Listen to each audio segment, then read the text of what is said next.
Las clases virtuales nunca han sido de mi mínimo agrado, he oído que las conexiones fallan constantemente y las clases tienen problemas, pero en mi caso los profesores y los padres de los alumnos se las han ingeniado para que las conexiones en las jornadas sean casi perfectas, por lo que el único problema con las clases virtuales es que todo es mucho más aburrido y se aprende menos.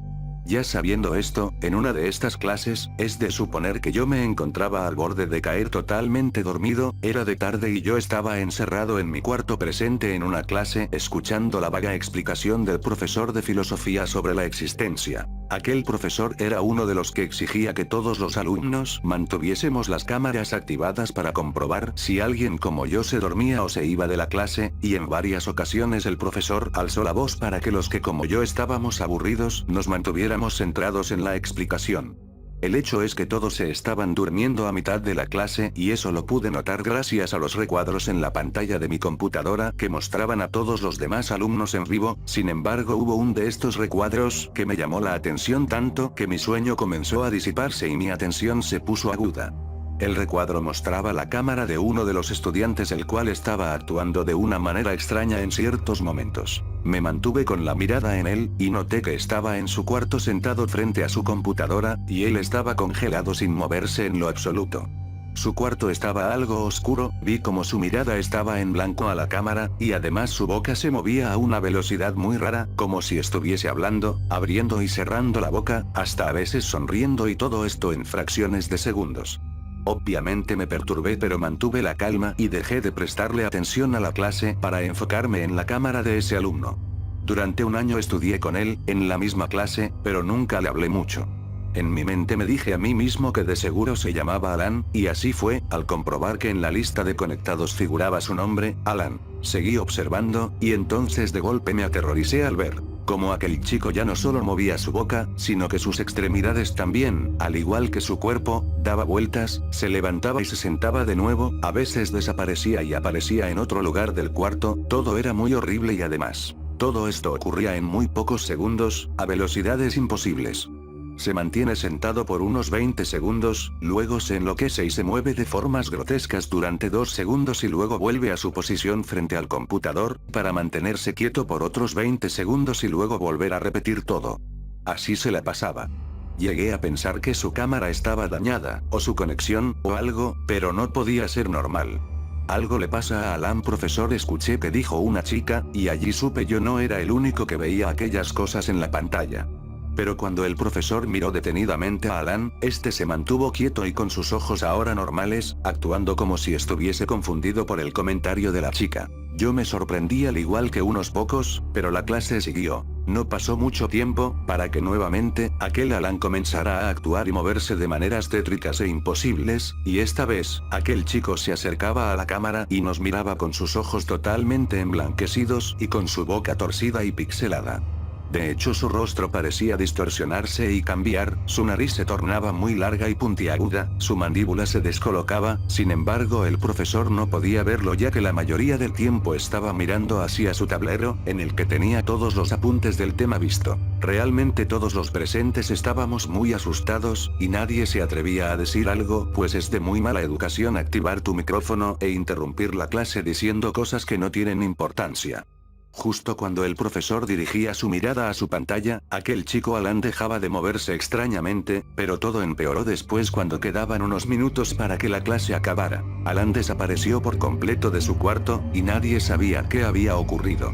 Yo estaba confundido, pero mi expresión se mareó al notar que todos ponían caras de horror y asombro. Yo no sabía por qué todos ponían esas caras, ya que yo no veía nada raro en los recuadros de los demás. ¿Qué estaban viendo? Supe que estaban mirando a mi cámara, así que con un creciente miedo en mí, comencé a voltearme hacia atrás, ya que a decir verdad, sentí un aliento espantoso en mi nuca. Mi respiración se aceleró al escuchar conmigo en el cuarto unos sonidos, como si algo se acercara velozmente hacia mí, y volteé rápidamente dando un grito seco. Al fin no vi nada en mi cuarto, pero pude escuchar como alguien activó su cámara y estaba gritando por ayuda. Pasa que ese estudiante sentía que había alguien más en su cuarto, pero no se veía a nadie más que él. El profesor nos calmó y dejamos la clase hasta allí, y sumado a esto, Alan había dejado su cámara encendida pero ya no estaba allí. Desde ese día tuve miedo a entrar a las clases virtuales, sin embargo aquel chico Alan no volvió a aparecer.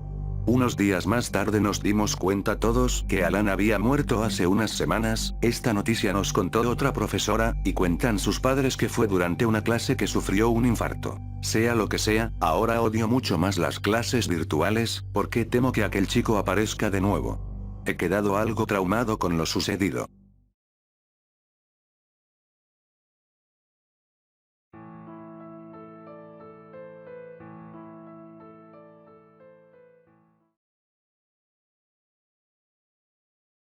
Supuestamente existe un anime de 9 chicas que se quedan atrapadas en un baño grande sin puertas.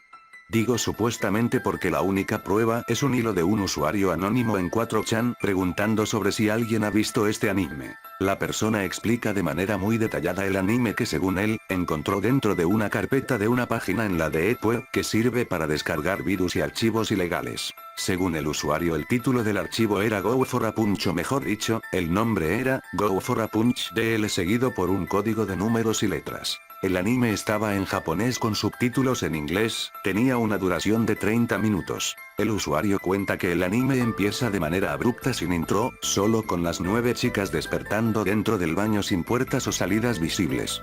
Tienen una discusión sobre si hay una manera de salir de la habitación, luego pierden la esperanza y mueren de hambre unos días.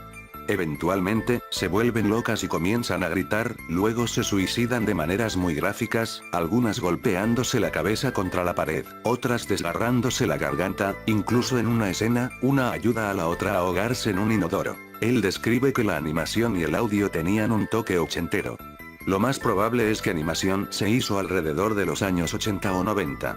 El estilo era un poco similar al de Miyazaki, con los personajes con ojos pequeños, muy separados. 8 de las muchachas tenían el pelo oscuro y espeso, pero una tenía el pelo largo, casi blanco. No había música instrumental, solo en ocasiones música de ambiente bastante obscuras y algo deprimentes. Además, el usuario describe que todas las cosas tenían un sentimiento abstracto. También había ángulos de cámara extraños. Se le ha preguntado al usuario en varias ocasiones sobre si podía proporcionar alguna otra pista o descripción de la animación, pero ninguna respuesta ha aparecido. Un usuario anónimo comentó en la discusión que el anime se parecía mucho a uno llamado Saki Sanobashi, pero esto al parecer es falso, ya que si se introduce ese nombre en Google no lanzará ningún resultado. El posteador original advierte que es posible que Go for a Punch probablemente no se trata del verdadero nombre de la animación. Esta historia podría ser fácilmente falsa, pero hasta la actualidad la discusión continúa. ¿Alguien más lo ha visto? ¿Le suena a alguien?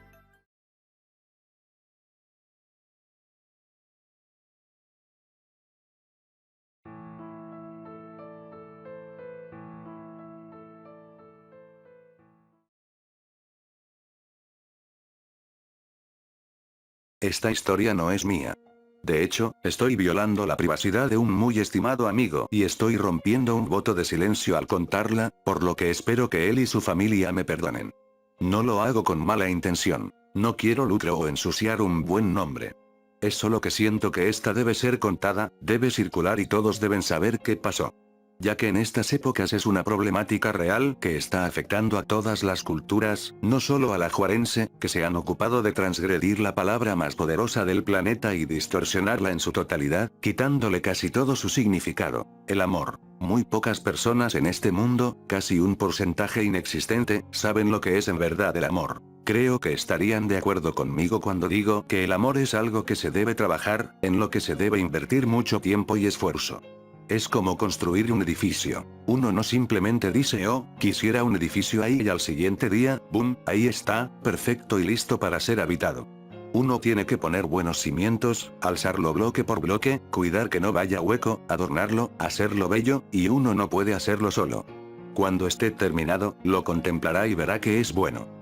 Yo he sabido de personas en su lecho de muerte, ya ancianos y cansados, que miran a la persona con la cual se casaron, con la cual tuvieron hijos y compartieron su vida, y dicen, oh, entonces esto es el amor. Yo mismo puedo atestiguar que alguna vez intenté amar de verdad, y fue tan terrible, tan doloroso, que desde entonces he temido al amor, he respetado su poder, y ninguna de las pocas mujeres con las que he salido me podrá acusar de haberlo mencionado. Se podría decir que aprendí a la mala.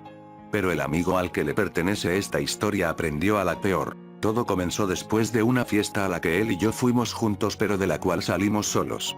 A mí me llevaron a mi casa unos vecinos de la cuadra, pero él se desapareció a la mitad de la fiesta y no lo volví a ver sino hasta el siguiente día.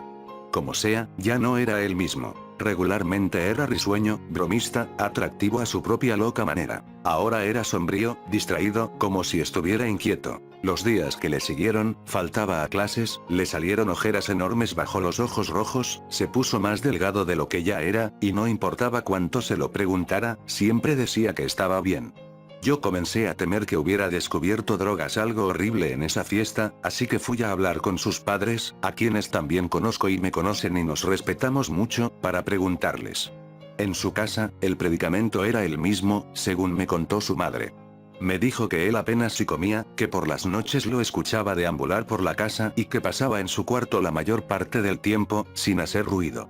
Me dijo que tenía la sospecha de que por las noches, salía a escondidas. Entonces llegó él y, al vernos a su madre y a mí hablando de él, me llevó a su cuarto y me reprendió diciéndome que yo no era nadie para venir a conspirar en su contra, que si tenía una duda que la hablara con él en persona.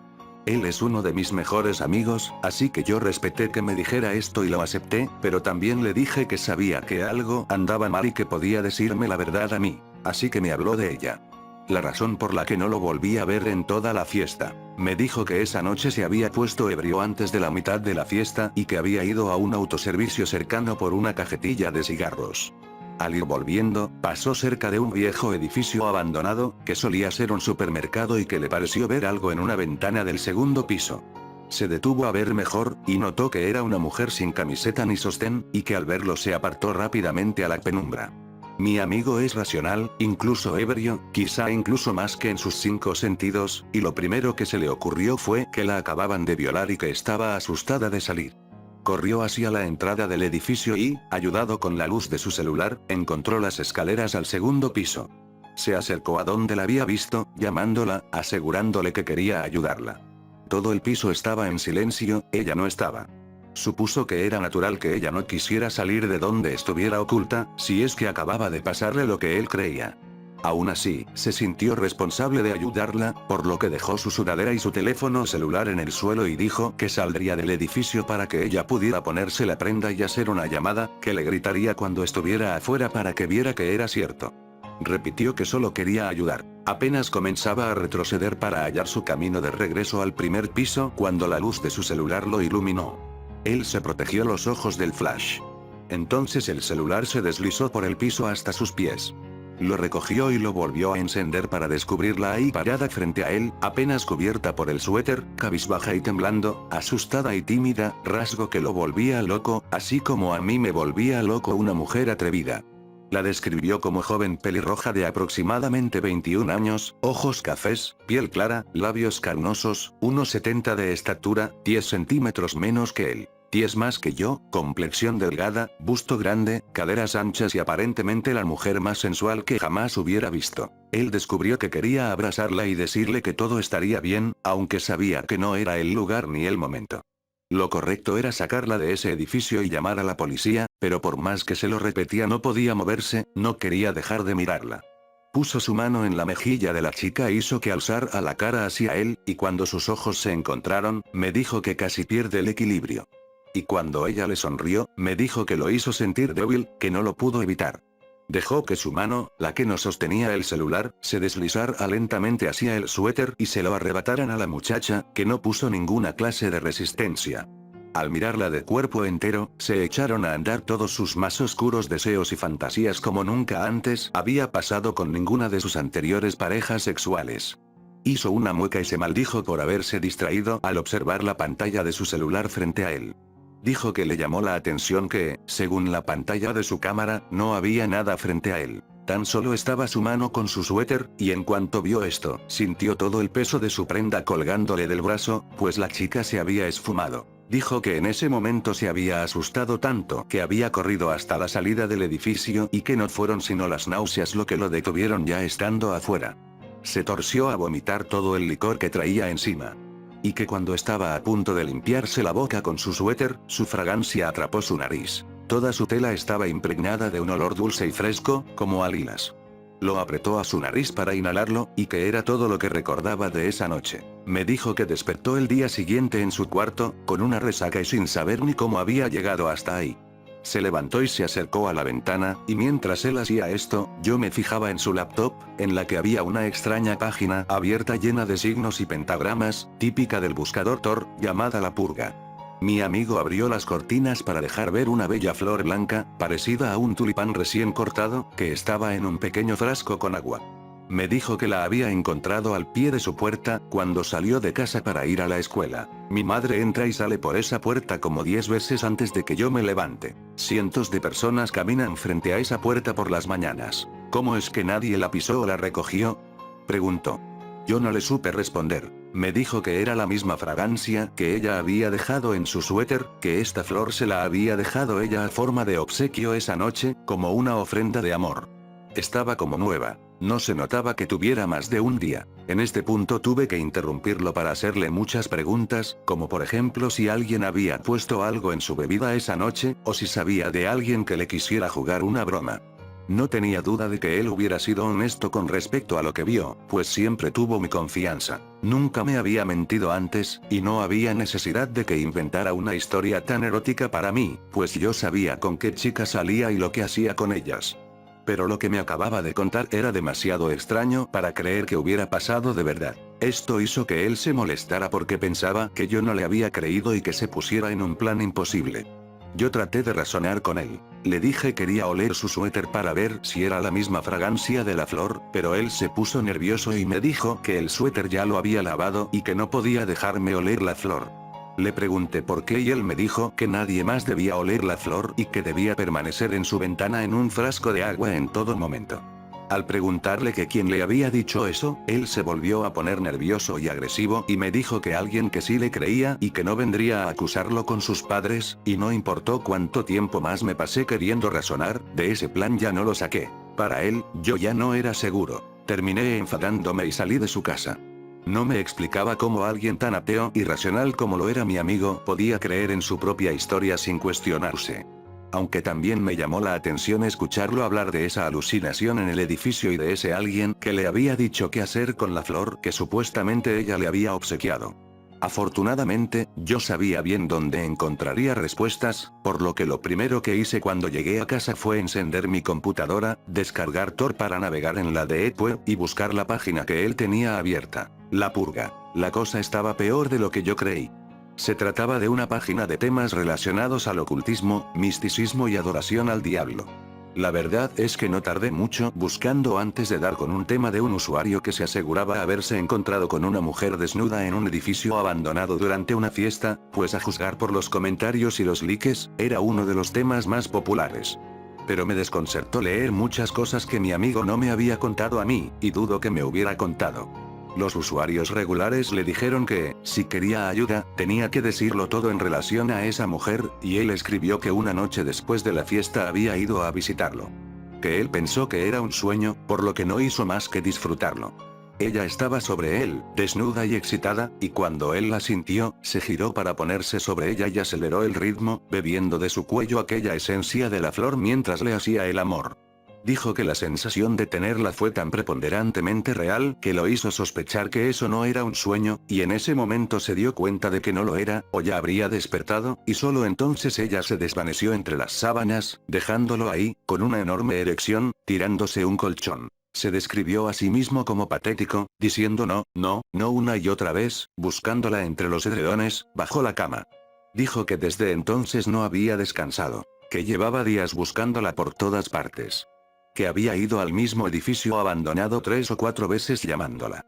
Entonces ellos le aconsejaron lo de la flor y que se mantuviera en contacto exclusivamente por esa página para que ellos pudieran ayudarle a reunirse con ella, pero que lo mantuviera en secreto. Lo que viste es un súcubo, le explicó un usuario que parecía una especie de superior de ese blog. Es un espíritu maligno que pudo haberte absorbido la vida de haberlo querido. El hecho de que sigas vivo significa que puedes tenerla, pero solo con el debido procedimiento. Mi amigo dijo que haría lo que sea, que estaba dispuesto a lo que fuera por ella. Ese fue el último mensaje que había en la página. Yo había llegado a tiempo para ser testigo desde el principio de la jornada de dolor que le esperaba a mi amigo. Le sugirieron que fuera a ese de noche a ese edificio con su flor, seda de velas e hiciera una especie de ritual con un pentagrama, signo de la diosa del amor, y una ofrenda digna de una diosa. Nunca supe de qué ofrenda estaban hablando, pero algo me dice que mi amigo terminó sacrificando un gato. Ya a estas alturas, yo estaba considerando delatarlo con sus padres, pero no quería ser esa clase de amigo. Traté de restablecer comunicación con él, invitarlo a fiestas, presentarle amigas, volver a fortalecer nuestros lazos, recordarle que el mundo espiritual no tenía nada que el mundo real no tuviera. Pero él no quería escuchar. Seguí monitoreando la página. Publicó que el ritual no había dado resultado, porque no la había vuelto a ver y se estaba desesperando, pero ellos lo reprendieron diciéndole que ese era un rasgo inaceptable para cualquiera que quisiera contactar con los muertos, ya que algunos tardaban años antes de poder comunicarse con los demonios. No podía creer cómo le estaban lavando la cabeza a mi amigo y él ni cuenta se estaba dando. Le sugirieron muchas cosas a lo largo de las siguientes semanas, aunque todas eran una variación de lo mismo: pentagramas, velas, sacrificios, lecturas ocultas. Que intentara con sangre de cordero, que intentara con gotas de su propia sangre para que ella viera su honestidad, que intentara con velas negras de Occidente, que llevara incienso, que lo intentara de nuevo, pero que esta vez se quedara toda la noche velando. Me sentí tentado a ir a asegurarme de que estuviera bien en ese edificio, pero sentía tanto miedo de lo que encontraría. Tras unos días, me sorprendió lo que escribió. La he visto. Hice lo que me dijeron. Pinté el pentagrama, prendí las velas, hice el sacrificio, fui paciente y me quedé toda la noche velando. A las 4 de la madrugada, tomé un cuaderno y me puse a hacer un bosquejo de ella recostada a lápiz. Y cuando llevaba más de la mitad del dibujo, miré frente a mí y ahí estaba ella en la misma pose en la que la estaba dibujando. Al verla, solté el cuaderno y fui hacia ella, pero se desvaneció en el aire, dejándome solo de nuevo. ¿Qué hago ahora? Ellos le aconsejaron que tratara de hacer lo mismo en su casa, en un lugar donde la pudiera arrinconar, pero que no se le acercara demasiado rápido, pues era demasiado tímida y se iría si él era brusco. 2 días después volvió a escribir. Esta vez casi lo consigo. Hice 2 o 3 bosquejos de ella en distintos poses antes de que comenzara a aparecérseme. Siempre traté de atraparla, pero ella desaparecía. ¿Qué hago? ¿Por qué no me deja tocarla? ¿Por qué no me deja estar con ella? Todo alcanzó proporciones inimaginables y yo decidí que ya era suficiente. Ya no lo veía en la escuela, se había desatendido por completo. Tan solo lo veía en la calle, cuando venía de alguna de esas tiendas extrañas que frecuentaba, donde vendían rituales satánicos u objetos de culto. Estaba delgado, casi escuálido, rayando en lo ridículo. El tipo atractivo y divertido se había perdido por completo. Se le veía enfermo y débil, y para colmo, tenía cortadas enormes en las palmas de la mano. No podía permitir que siguiera con esto, por lo que lo confronté y le dije que sabía todo lo que estaba haciendo para invocar a la mujer desnuda, aunque no le dije cómo lo había descubierto, y que si no desistía hablaría con sus padres. Él intentó atacarme, pero en ese estado no podría vencer ni a una mosca. Me acusó de no tener ni la menor idea de lo que era el amor, y de lo que se tenía que sacrificar para obtenerlo. Yo, como todo buen católico, traté de hablarle del amor que conocía, que es querer lo mejor para una persona. Le dije que si ella, real o no, lo amara, habría aparecido desde que él comenzó a hacerse daño para llamar su atención. El amor es cosa de vivos, eso le dije. Él me disuadió de hablar con sus padres diciéndome que había entendido, que yo estaba en lo cierto. Me dijo que olvidaría todo el asunto, pero que le diera tiempo, que tenía que dejarlo de lado a su manera. Quizá fue el dolor que vi en sus ojos lo que me convenció, pero eso no me contuvo de volver a revisar la página para ver si era cierto. Él había publicado otro mensaje esa tarde. Hoy, después de un día de ayuno, de otra ofrenda de sangre y una noche en vela, se me apareció una vez más, por fin. Mientras hacía un trazo de ella sentada en mi cama cruzando la pierna. Estaba envuelta en mis sábanas, sonriéndome, y siguió posando para que yo pudiera terminar mi dibujo. Esta vez, vi algo entre sus cabellos parecido a alas largas. Se veía como un ángel. Fui paciente, no me apresuré. Al terminar, solté mis cosas con mucho cuidado y fui de rodillas hacia ella, suplicándole, rogándole. Se dispuso a desaparecer, pero yo alcancé a sujetarle un tobillo. Y esta vez no desapareció, se quedó quieta. Yo me arrastré como un gusano hasta su pie sin dejar de suplicarle, de rezarle. Lo tomé entre mis manos, logré besarlo, acariciarlo con toda mi cara, impregnarme de esa esencia. Seguí besándole el pie, luego el chamorro, y seguí subiendo. Pero cuando llegué a la rodilla, ella se fue. Ya no sé qué hacer, ya no puedo más. Y por si fuera poco, alguien se dio cuenta de lo que estoy haciendo y está pisándome los talones. ¿Qué puedo hacer para estar con ella ya? Entonces los usuarios de la página le propusieron esto. Es una señal de que tus esfuerzos te están acercando a ella. Pero debes entender que tú eres un ser corpóreo tratando de amar a un ser fuera de nuestro plano. Aunque su amor es fuerte, no pueden vencer esa separación. Quizá a ella le cuesta más estar ante ti de lo que a ti te está costando. Debes entender que ya es hora de que tú te arriesgues al máximo sacrificio por ella. Entonces decidí que era el momento preciso para romper el silencio y hablar con sus padres. Les conté todo lo que sabía, desde la fiesta hasta los mensajes de la Deep Web. Les dije que su hijo corría un terrible peligro. Cuando él llegó, sus padres y yo ya lo estábamos esperando. Su padre estaba furioso y su madre estaba muy afligida por su comportamiento, y yo que solo quería hacer lo correcto, estaba ahí, sintiéndome como un maldito soplón. No abrí la boca durante todo el regaño, pero tampoco me fui, pues tenía que dar la cara. Sé que él me estaba viendo furioso mientras su padre le quitaba la computadora y le decía que lo enviaría con un psicólogo para sacarle esa absurda idea de la cabeza tan pronto como fuera posible. Estaría confinado en su habitación hasta que hablara con alguien al respecto. Fui escoltado a la salida por su madre y me despedí. Al estar alejándome de su casa, alcancé a ver la flor en su ventana. Increíblemente esta seguía fresca y hermosa. Esa noche, yo no pude encontrar reposo por lo que había hecho. No dejaba de decirme que solo quería el bienestar de mi amigo, pero nunca había cruzado esa línea. Nunca dejé de preguntarme si hice lo correcto. Él se suicidó unas horas después. Consiguió escaparse de su casa esa misma noche, fue hasta el edificio abandonado, hizo el ritual y se atravesó la garganta con una daga oxidada. Murió desangrado en el centro de un pentagrama negro, poniéndole punto final a su existencia y aclarando por qué lo había hecho de lleno. Dejó una última nota en la página de la purga. Esta noche, iré a ella. Y todos los usuarios lo saludaron con respeto. El que más le había ayudado en esos últimos días, le dejó una respuesta. La muerte es la vida de los elegidos. El dolor que sus padres sintieron fue inmenso.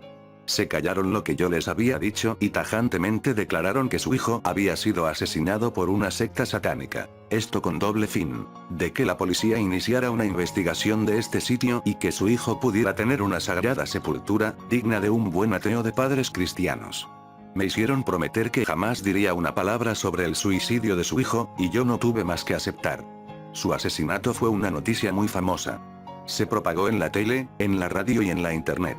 Hasta se organizó una marcha estudiantil para exigir a las autoridades justicia por el compañero asesinado tan brutalmente.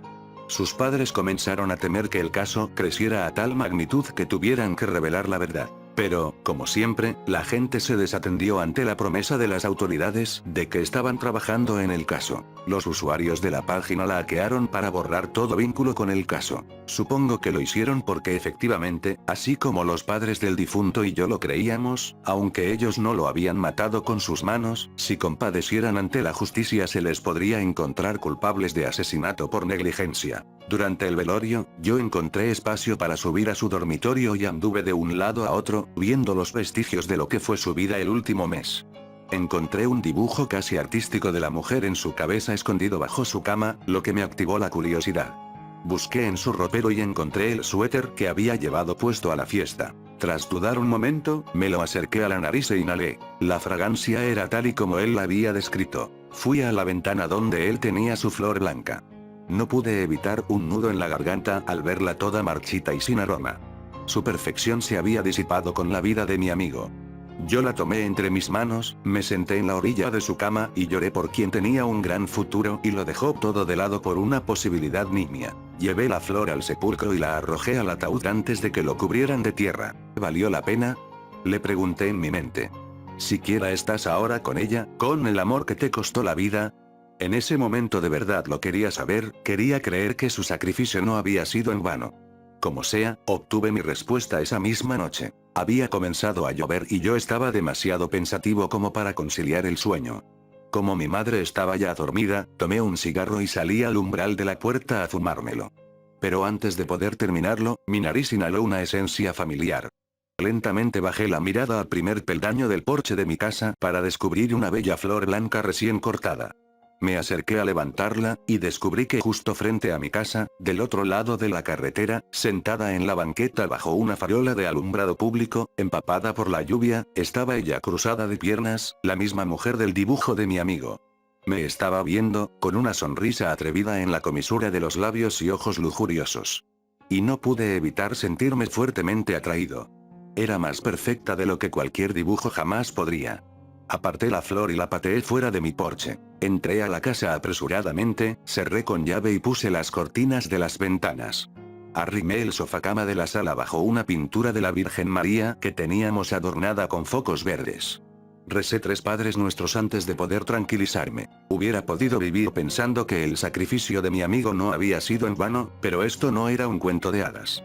La mujer que lo abordó ni siquiera se había inmutado con su sacrificio, quizá ya hasta lo había olvidado. Nunca más la volví a ver. Al día siguiente, la flor seguía ahí, pero estaba pisoteada y maltratada, deshecha por todos los desatendidos peatones que habían circulado toda la mañana por la banqueta. Yo la tomé y la quemé con mi encendedor, aunque pienso que estuvo de más. Creo que bastó que la alejara de mi casa para que la mujer viera que no estaba interesado y se largara. Supongo que trataba inútilmente de destruirla a ella, pero supongo que no estaba atada a la existencia de esas flores o se habría terminado cuando la que mi amigo tenía se marchitó. Finalmente, creo que esta historia, que parece completamente irreal, tiene una moraleja muy real. Lo que yo creo, lo que pienso de todo esto es, está bien morir por amor. Más que bien, es grande, es el máximo sacrificio que alguien puede ofrecer. Como sea, morir por amor y morir por una mujer, o un hombre, no necesariamente significan lo mismo. Morir por una mujer que no te ama podría llegar a ser lo más tonto que uno podría hacer. Él dio la vida por ella y esta mujer consumió a mi amigo sin ningún remordimiento porque era lo que ella hacía. No tenía un corazón que compartir con él, no tenía amor que dar. En el mejor de los casos, lo único que quería era recordar. En el peor de los casos, lo único que deseaba era verlo sufrir, torturarlo y consumir su vida para finalmente llevarlo a la locura y acarrearle a la muerte. Así que si alguna vez encuentran una flor blanca frente a su puerta, parecida a un tulipán de aroma dulce y fresco, espero que recuerden mis palabras. No hay amor entre vivos y muertos, ya sean demonios o fantasmas o cosa parecida. Los vivos pueden amar el recuerdo de los muertos así como los muertos aman el recuerdo de los vivos, sin importar lo que escuchen, sin importar lo que les haga creer.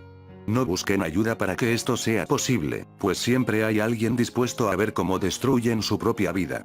Lo mejor que pueden hacer por ustedes mismos es arrojarla lejos de su hogar tan pronto como puedan, antes de que comiencen a creer cosas que no son. Y nunca olviden que el amor, invariablemente, es de dos. Si olvidan esto, les tocará sufrir.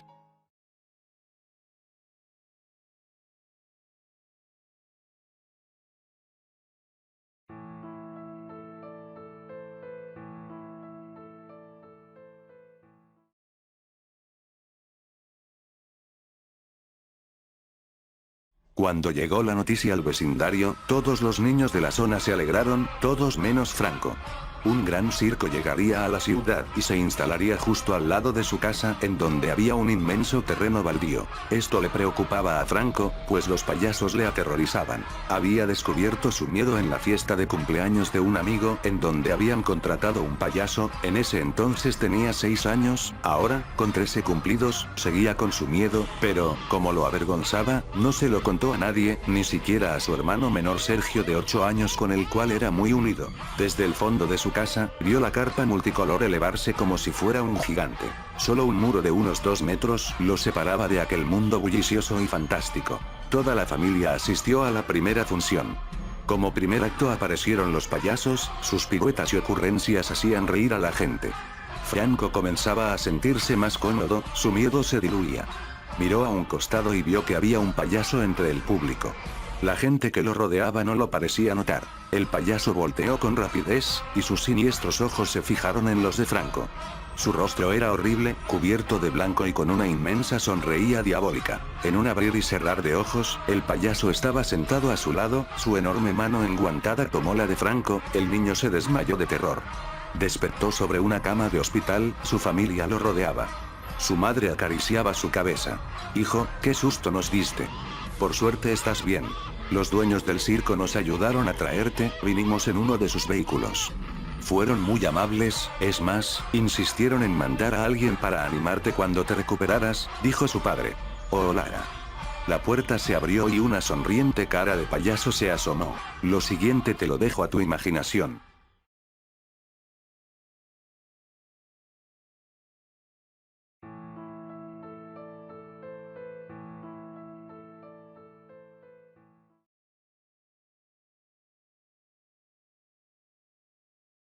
Debí haber tenido 6 o 7 años cuando vivía en el Líbano. El país estaba arrasado por la guerra en ese entonces, y los asesinatos eran comunes y frecuentes. Recuerdo que en una particularmente viciada era, en la cual los bombardeos raramente pararon, yo me quedaría en casa sentado enfrente de la televisión viendo un show, demasiado raro. Era un show para niños que duraba unos 30 minutos y contenía imágenes extrañas y siniestras. Hasta el día de hoy creo que era un intento apenas velado por los medios de comunicación de usar tácticas de miedo para mantener a los niños en su lugar, porque la moraleja de cada episodio giraba en torno a ideologías muy tensas. Cosas como, los niños malos se acuestan tarde, los niños malos ponen sus manos debajo de las cubrecamas cuando duermen y los niños malos roban comida del refrigerador en la noche. Era muy extraño, y en árabe por si fuera poco. No lo entendía mucho, pero en su mayoría las imágenes eran muy gráficas y comprensivas. Sin embargo, lo que más me quedó grabado en mi mente fue el cierre. Era el mismo en casi todos los episodios. La cámara se acercaría a una vieja, oxidada y cerrada puerta. A medida que se acercaba más a la puerta, unos gritos extraños e incluso agonizantes se harían más oíbles. Era extremadamente espantoso, especialmente para una programación infantil. Entonces un texto árabe aparecería en la pantalla leyendo. Ahí es a donde van los niños malos. Eventualmente la imagen y el sonido desaparecerían, y eso sería el fin del episodio. En unos 15 o 16 años después me convertí en un fotógrafo periodístico. Ese show estuvo en mi mente toda mi vida, apareciendo en mis pensamientos esporádicamente. Eventualmente me cansé, y decidí investigar. Finalmente me las arreglé para descubrir la ubicación del estudio en donde mucha de la programación del canal se había grabado. Después de investigar más y eventualmente viajando al sitio, descubrí que ahora estaba desolado y había sido abandonado después de que la Gran Guerra había terminado. Entré al edificio con mi cámara. Estaba quemado por dentro. Quizás un incendio había ocurrido o alguien quiso incinerar todos los muebles de madera. Después de un par de horas cautelosamente haciendo mi camino dentro del estudio y sacando algunas fotos, encontré una sala aislada fuera del camino y era exactamente la sala con la puerta oxidada que salía en el cierre. Después de tener que romper algunos candados y abrir la pesada puerta vieja, me paralicé por varios minutos. Trazas de sangre, heces y pequeños fragmentos de hueso estaban esparcidos en el suelo. Era una pequeña sala, y una extremadamente morbosa escena. Sin embargo, lo que más me espantó y me hizo nunca más volver, fue el atornillado y enjaulado micrófono colgando del techo en medio de la sala.